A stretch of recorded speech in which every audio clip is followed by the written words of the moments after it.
Il Nord da solo può ambire al massimo a fare il terzista di lusso alla Germania. Così al meeting di Rimini Adriano Giannola, presidente dell'Associazione per lo sviluppo dell'industria del Mezzogiorno, che attacca l'autonomia chiesta dai governatori di Veneto, Lombardia ed Emilia-Romagna, prevedendo, in caso di vittoria elettorale leghista, una più virulenta ripresa di queste richieste senza mediazioni. Torneranno alla carica, se vincenti, più aggressivi e più forti, dice, con Salvini ancor più dipendente dai governatori. Prendo atto che parla dell'autonomia della Sicilia, non mi risulta che al nord le autonomie funzionino male, ma non parlo solo di quelle italiane, ma parlo di quello che è l'autonomia tedesca piuttosto che in altre comunità.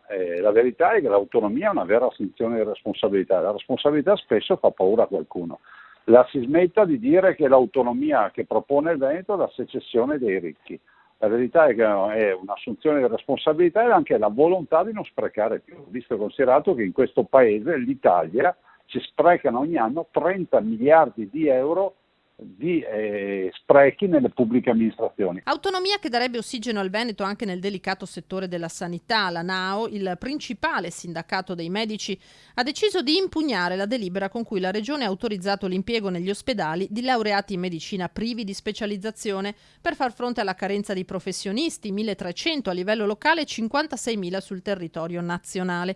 Ai propri avvocati il sindacato ha dato mandato di inviare un esposto denuncia alla Corte dei Conti. Io parto da un presupposto che un ragazzo che ha studiato 6 anni si laurea in medicina e in più fa un anno di abilitazione, non lo ritengo un bamboccione, non lo ritengo un mentecato, non lo ritengo un incapace, ma lo ritengo un medico neolaureato, abilitato, che ancora per carità non ha la scuola di specialità, non avrà fatto i 5 anni aggiuntivi per diventare pediatra piuttosto che anestesista o per altre specialità, ma è un medico. Come già accade in altri paesi europei, aggiunge il governatore, che conclude.